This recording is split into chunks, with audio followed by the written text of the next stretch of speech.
안녕하세요. 반갑습니다. 오늘 해볼 얘기는 살아서 지옥의 길을 걷는 자영업자들 이야기를 해볼 거고요. 어떤 분을 만났습니다. 만났는데 이분 표현 그대로 써볼게요. 시력이 떨어지고 눈이 침침해지고 온몸이 썩어가고 배만 엄청나게 나오고 건강이 안 좋아지니까 그 다음에 움직이는 동안은 빨리 자고 싶고 왜냐하면 자야 생각이 안 나니까 그 다음에 자는 동안은 다음날이 안 왔으면 좋겠고 왜냐하면 일어나는 순간 괴로우니까 자 그분 표현 그대로 써봤고요.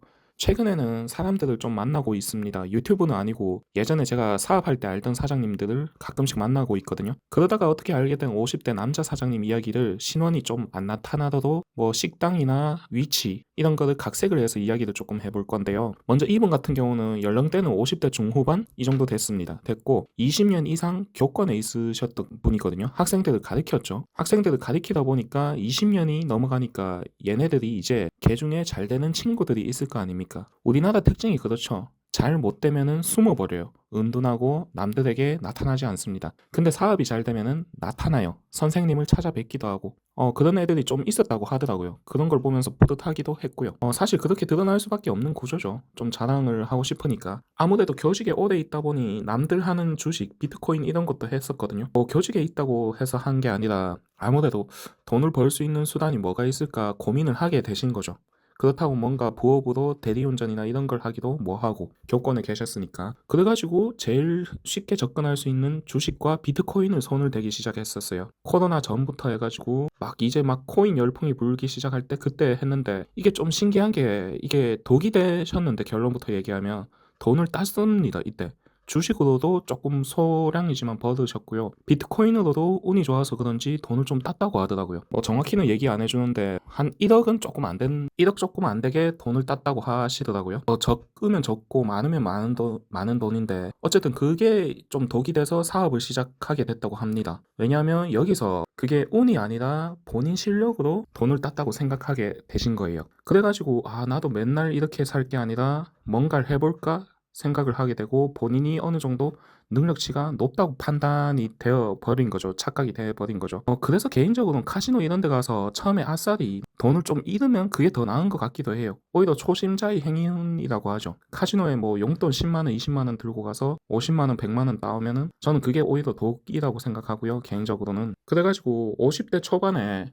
프랜차이즈 가맹점을 했습니다. 할 수 있는 게 없으니까, 할 줄 아는 게 없으니까, 뭔가 특별한 기술이 있는 것도 아니고, 그 다음에 제일 눈에 많이 띄었죠. 왜냐하면 당근마켓 들어가도 전부 프랜차이즈 가맹점 모집을 하고 있고, 인터넷 여기저기 뭔가 하더라도 가맹점 모집 광고가 굉장히 활발하지 않습니까? 그래서 그냥 가맹점이 아니더라고요. 들어보면 누구나 알만한 뭐 스타벅스나 맥도날드 이런 거는 굉장히 유명하고 잘 안 망하지 않습니까? 스타벅스, 맥도날드는 아닙니다. 근데 그만큼 규모가 있는 큰 가맹점을 하셨어요.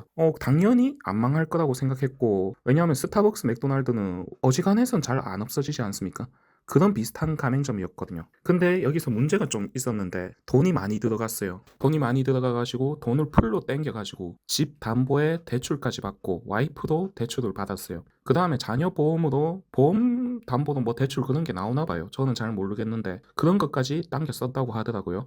그 다음에 제2금융권까지 저축은행 이런 것까지 싹 다 긁어가지고 어마어마하게 하셨더라고요. 그래서 저는 이 금액을 듣긴 들었는데 조금 이해가 안 되더라고요. 이게 한 가정에서 낼 수 있는 돈이 그렇게까지 긁어 뭐 하시나 싶을 돈을 냈어요. 내고 현재 이자만 해도 어마어마하게 나가거든요. 가게에서 돈이 어느 정도 나오긴 나옵니다. 근데 이자만 거의 월 1,000 가까이 갚아야 된다고 하시더라고요. 그러니까 그 시력이 안 좋아지고 몸이 다 무너지죠. 어쨌든 그래가지고 어떻게 해서 일을 시작하게 됐습니다. 그래서 본인은 사장 소리 들으면서 사장님은 사장 소리 들으면서 편하게 그냥 뭐 돈 관리랑 관리만 할 줄 알았다고 하더라고요. 근데 이게 해보니까 그게 아닌 거죠. 재고 관리에 직원들 말썽에 매니저들 더도 문제가 생기고 일을 하루 14시간씩 해도 적자에 몸은 계속 망가져가고 속상한 일만 계속 나타나니까 병원비는 더 들어가고 그렇다고 이게 살아서 있는 지옥인 게 그만두지도 못하지. 더 하자니 삶이 진짜 내 수명이 실시간으로 단축되는 것 같다고 그렇게 말씀을 하셨어요.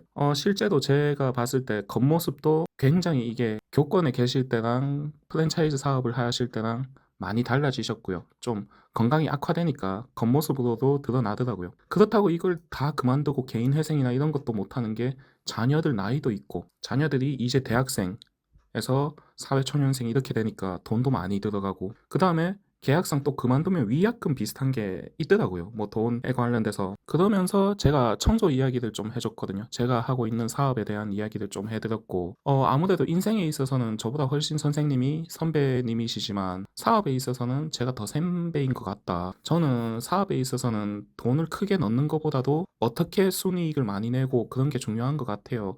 그 다음에 사회초년생인 저희가 단어도 사회초년생이라는 단어가 있지 않습니까? 근데 아무리 직장생활 오래 했거나 뭐 공직생활이든 어디든 오래 했더라도 사업에 들어오면은 그 사업초년생이 된다고 생각해요. 저는 사업에 대한 눈을 뜨는 거는 최소 한 3년 정도 그 사업이 무엇이든 걸릴 것 같다고 생각했고, 요거는 사장님 판단이 처음 판단이 너무 좀 그런 것 같다 솔직하게 말씀을 드렸어요. 그래서 제 청소하는 이야기도 이렇게 해드리고 하니까 본인도 그 소소하게 하고 싶다고 하더라고요. 나중에는 이 프랜차이즈 가맹점 이런 걸 빨리 정리를 하고 이제 나이도 60 다 돼가고 넘어가지고 소소하게 조금씩 해가지고 그게 맞는 것 같다고 하시더라고요. 어쨌든 좀 인상 깊었던 이야기가 있어서 이렇게 얘기를 했고요. 두 번째 해볼 얘기는 거울 이야기를 좀 해볼 겁니다. 투사죠, 투사. 그러니까 남을 보면서 나를 생각하는 뭐 그런 이야기를 해볼 건데 우리 뭐 그런 말 있지 않습니까? 뭐 눈에는 뭐만 보인다. 제가 유튜브를 하면서 좀 많이 들었던 말들 중 하나가 처음에 영상을 낼 때는 작년 4월이었거든요. 24년도 4월에 영상을 낼 때는 착하다라는 말을 많이 들었어요. 착한 사업가, 선한 사업가 이런 걸로 막 콜라보 제의도 많이 들어왔었고 하나도 안 나갔거든요. 출연을 안 했는데 어쨌든 저는 그걸 들으면서 이해가 안 되더라고요. 난 착한 사람 아닌데? 그냥 내 알아서 벌어서 먹고 사는 사람인데. 자, 그 다음엔 또 어떤 얘기가 많이 들었느냐? 정직하다는 얘기를 많이 들었어요. 나 또 그런 거 아닌데? 자, 저는 주 1회가 아니라 월 1회 10만 원 받는 청소도 몇 군데 있습니다. 그거를 어떻게 받게 됐냐면 그 회사에서 착각을 한 거예요. 월 1회로. 그래서 그런 청소도 몇 가지 들고 있습니다. 들고 있고 대신 다른 서비스도 좀 해주죠. 엘리베이터라든가 여러 가지 서비스를 좀 추가적으로 해주는데 이게 내가 왜 이런 말을 들을까 곰곰이 생각을 해보니까 그 사람 착한 사람들이 착하다고 하고 정직한 사람들이 저보고 정직하다고 하는 겁니다. 이게 투사이죠. 자기 모습을 상대방에게 비춰서 보는 거죠. 뭐 눈에는 뭐만 보인다는 우리 속담인 거예요, 이게. 하여튼 그런 말이 있잖아요. 제가 여초 회사에 있었죠. 20대 때 여대생들이 많은 학원에 기계를 가르쳤습니다. 그 다음에 10명이 여자 강사였고요. 자, 좀 민망한 단어가 여기서 나올 건데 걔네들한테 제일 많이 들었던 말이, 제일 많이 들었던 욕이 뭔지 압니까? 쟤 걸레다. 쟤 좀 그렇다. 쟤 몸 함부로 굴린다. 뭐 이런 식의 욕이었어요. 제가 그걸 들으면서 뭔 생각을 했냐면 너가 그렇구나. 그 생각을 많이 했거든요. 마찬가지 이게 제 앞에서 다른 유튜버를 욕하시는 분들도 있어요. 그러니까 개인적으로. 그때 저는 뭐 따로 대응을 안 하고 그렇게 판단을 합니다. 저 사람은 지금은 저 내 앞에서 다른 유튜버를 욕하지만 내가 없는 자리에서는 나를 욕하겠구나. 그렇게 판단을 합니다. 한마디로 사람이 그런 거죠. 마찬가지 저한테 착하다 하는 사람은 그 사람이 착한 거예요. 그 다음에 저한테 정직하다 하는 사람은 그 사람이 정직한 거예요. 저는 다시 한번 말하지만 그렇게 착하지도 그렇게 정직한 사람도 아닙니다. 막 청렴결백하고 그런 사람이 아니에요. 자, 그렇게 봤던 이유는 일단 투사가 있고 처음에 유튜브를 찍을 때는요. 작년에 1년 전에 찍을 때는요. 영상이 처음이고 조회수가 막 10,000명 이렇게 보니까 긴장이 돼가지고 좋은 얘기 위주로 좀 올렸던 것 같기도 합니다. 하고 어쨌든 뭐 눈에 뭐만 보인다는 말이 맞는 것 같아요. 특히 이 남자들 있잖아요. 그게 되겠냐? 뭐 이런 얘기 쓰는 애들 있을 거예요. 특히 공장 가면은 좀 부정적인 사람들 평생 그저 그렇게 살아온 거죠. 이게 될 수도 있고 안 될 수도 있는데 일단 그렇게 살면은 좀 피곤하지 않나요? 삶이 재미없지 않나요? 마인드 자체가 좀 썩은 것 같기도 하고 어쨌든 얼마 전에 어떤 사업가를 한 명 더 만났어요. 여성분이셨는데 이게 그 직원을 10명 이하로 든 사업자들 특징이 있거든요. 일단 10명이 넘어가면 괜찮아요. 근데 이 제 경험상 10명 이하는 본인이 왕인 것 같아요. 본인 말이 다 진실인 것 같고 그 직원과 회사 규모로 사람을 판단하기도 하고 사실 좀 기분 나쁘더라고요. 만나고 있는데 청소업을 하찮게 보는 것 같기도 하고 그거 요새 돈 되냐 이러기도 하고 아니 그러면 본인은 뭐 얼마나 잘났길래 왜 지금 사업체를 운영 안 하고 있는데 왜 보면은 그 물고기들 있죠. 보거 이런 거 여기는 울산이고 보거 이런 게 많이 잡힙니다. 뭐 해수욕장 이런 데 가보면 아저씨들 낚시하는데 보면은 보거 이런 게 많이 잡히는데 보거 보면은 몸을 부풀리잖아요. 왜 부풀립니까? 커 보이려고. 동물들 싸울 때 보면은 호랑이들 싸울 때 보면 곰 싸울 때 보면 막 두 발로 서가지고 덩치 커 보이게 하잖아요. 위협적으로 보이려고. 딱 그 모습 같아요. 되게 없어 보여요. 제 경험상. 저도 그렇고 저는 일단은 사회에서 부모님조차 제 사업의 반도 몰라요.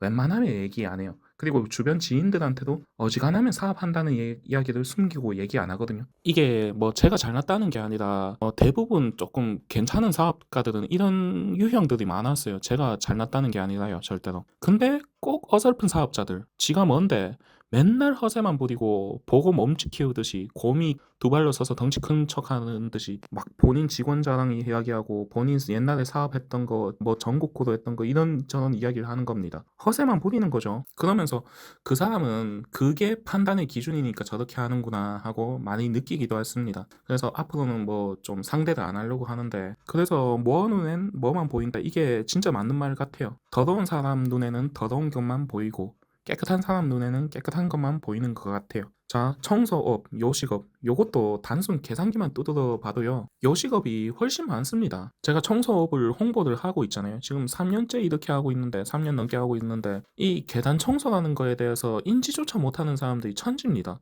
아, 그런 청소도 있어? 이런다니까요. 대부분의 일반인들은 그래요. 또 어떤 사람들은 그런 말을 하죠. 뭐 비웃기도 하고, 그거 뭐 다 옛날부터 다 해가지고 자리 없는 거 아니야? 이런 말 하는 사람들도 있죠. 그러면은 도대체 인생에 있어서 뭘 하느냐는 거죠. 요식업 다들 하고 있잖아요. 아니, 대한민국은 이미 포화 상태를 넘어섰죠. 카페 같은 경우는 규정 수치를 넘어섰고, 대리운전 할 거예요. 이미 다 하고 있는데. 직장은 왜 다녀요? 다 하고 있는데. 이렇게 말하면 끝도 없다는 거죠. 아니, 들으면서 저는 그 생각했어요. 아니, 지능이 떨어지는 건가? 아, 그래서 조금 지금 회사를 안 하고 있는 건가? 그 생각도 해보고. 자, 그래가지고 본인이 되게 잘 나가지고 사업을 개척을 해서 화성 개척 사업을 했다고 치죠. 화성 관광 사업을 개척했다고 후발주자가 안 따라올까요? 따라오죠. 또 누군가는 그것을 똑같이 따라하고 다 하겠죠. 그 과정에서 좀 더 특출나고 잘나고 하는 게 그게 사업이지 않습니까? 근데 상대적으로 요식업은 경쟁이 너무 치열한 거고, 실제 제 청소업도 어떻게 보면 저를 벤치마킹 하려고 저의 청소책을 보고 청소 교육을 받고 하는 거지 않습니까? 실제로 저도 테스트를 해보고 책을 팔고 하는 거고, 그 과정에서 안 되는 분도 계셨고 잘 되는 분도 계셨고 저보다 돈을 더 버는 분도 계셨고, 그리고 청소책 이런 것도 어쨌든 오늘 그 거울, 투사, 뭐 눈엔 뭐만 보인다 이 얘기를 좀 해봤는데, 상대방에 대해서 안 좋게 생각하면 그거는 본인에 대한 거일 가능성이 높은 것 같아요. 왜 부부의 세계 다들 보셨습니까? 저는 되게 재밌게 봤거든요. 한 두 번, 세 번 본 것 같아요. 거기서 남편이 바람을 폈지 않습니까? 바람을 펴서 문제가 되는 상황이었어요. 본인 하나 때문에 와이프도 힘들고 바람 피는 상간녀도 힘들고, 그리고 그거를 보고 있는 아들도 힘들고 주변 지인들이 본인 때문에 다 힘든 상황. 그 상황에서 갈등이 발생해가지고 그 아들한테 화풀이를 하지 않습니까? 그러면서 했던 대사가 인상적이었는데, 너 하나 때문에 우리가 얼마나 고생하는 거야 하면서 화를 내고 손으로 뺨을 때렸어요. 그거 본인 투사한 거지 않습니까? 본인한테 하는 말이지 않습니까? 그러고 나서 사과를 하거든요.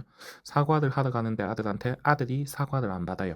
안 받는데 어쨌든 이렇듯 본인 투사하는 게 많아요. 우리의 말에서 뭔가 극한으로 치달았을 때 하는 말을 잘 들어보면. 어쨌든 유튜브에서 제가 뭐 착하다, 정직하다 이런 얘기를 듣다 보니까 오글거리기도 하고, 난 그런 사람이 아닌데 왜 이런 얘기가 나올까 싶어서 생각을 하다가 이렇게 영상을 만들게 됐습니다. 이상 시청해주셔서 감사합니다.